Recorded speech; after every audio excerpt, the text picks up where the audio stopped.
La vie et la triste fin de Terence Hill. Au sommet de sa popularité considérable, Terence Hill était l'une des stars les mieux payées d'Italie. Né d'un père italien et d'une mère allemande, il est né à Mario Girotti. Il est né à Venise, mais a passé les années de la Seconde Guerre mondiale à Dresde, en Allemagne. À l'âge de 12 ans, il a été découvert lors d'une compétition de natation par le réalisateur italien Dino Risi qu'il a choisi dans Vacances École de Gangster de 1951. Au cours de la décennie, il a fait des apparitions occasionnelles dans des films pour payer ses études et son intérêt pour les motos. Il a passé 3 ans à étudier la littérature à l'Université de Rome avant de décider de devenir acteur à plein temps. En travaillant dans des films à Londres des Merveilles d'Aladin de 1961, le premier film de Hill bien qu'une décennie après sa sortie européenne, et Il Gattopardo de Luchino Visconti de 1963. Par la suite, il a réalisé des films d'action et des westerns en Allemagne jusqu'en 1967 lorsqu'il est retourné en Italie et est apparu dans Diopaldona, Lono. Il a changé son nom de Mario Giordani à Terence Hill en 1969. Il a trouvé son nom en combinant le nom de l'auteur d'un livre latin Terenzio avec le nom de jeune fille de sa femme américaine, Laurie. Il a gagné en popularité lorsqu'il a joué avec Bud Spencer dans le western Spaghetti Day Call Maître Trinity de 1971 et sa suite Trinity is Still My Name de 1972. Il et Spencer travailleraient ensemble dans quelques dizaines de films. Il a réalisé des films à Hollywood. Marche Ordi de 1976 avec Ginny Hackman et Mr. Billion également de 1976, son premier rôle anglophone non doublé, dans lequel il a joué aux côtés de Valérie Perrine.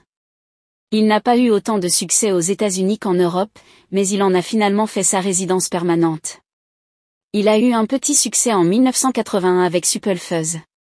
En 1983, il ajoute la mise en scène à son répertoire. Plus tard dans la décennie, il a également commencé à produire les hauts-métrages.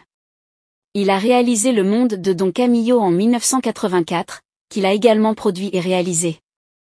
Il a fait équipe avec Spencer pour Double Trouble de 1984 et Miami Super Cop de 1985, puis a fait The Call Maître Renegade de 1987, basé sur une histoire de Hill.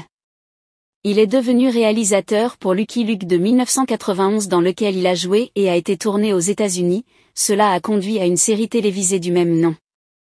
Il retrouve Spencer une dernière fois pour Trouble Macaire, de 1994 qu'il a également réalisé.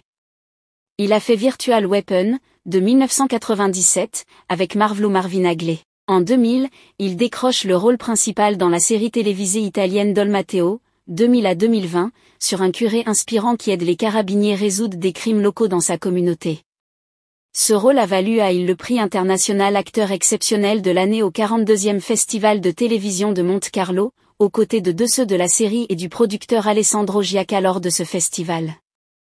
Au cours de la série, il est apparu dans des téléfilms pendant l'année 2009, L'Uomo chez Sauvagnat con le Achille, Read in the Dark, Dark West et Triggerman. Il a co-réalisé les 2 derniers.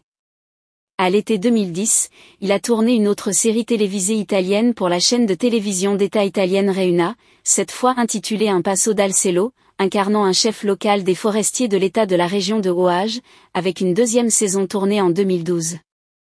Le 19 avril 2018, il a réalisé My Name is Thomas, dans lequel il est également apparu. Bud Spencer et Terence Hill, Slaps and Beans est sorti. Il est marié à Laurie Hill, née The Rick Boar.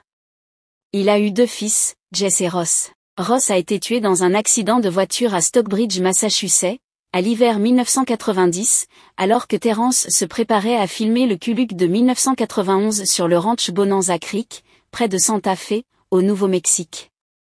L'histoire de Ross fils est aussi l'histoire la plus triste de ce vieil artiste. Terence Hill est l'un des acteurs les plus riches du monde.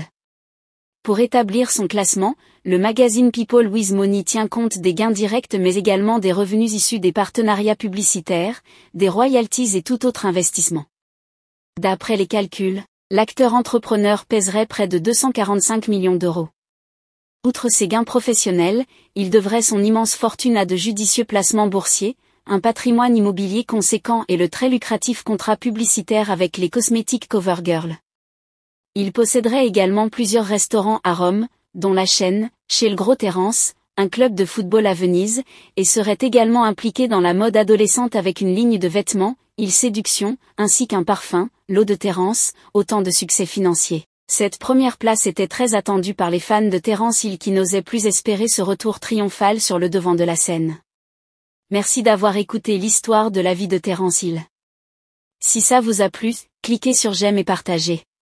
Mais n'oubliez pas de vous abonner et de cliquer sur la cloche de notification pour ne pas rater mes prochaines vidéos.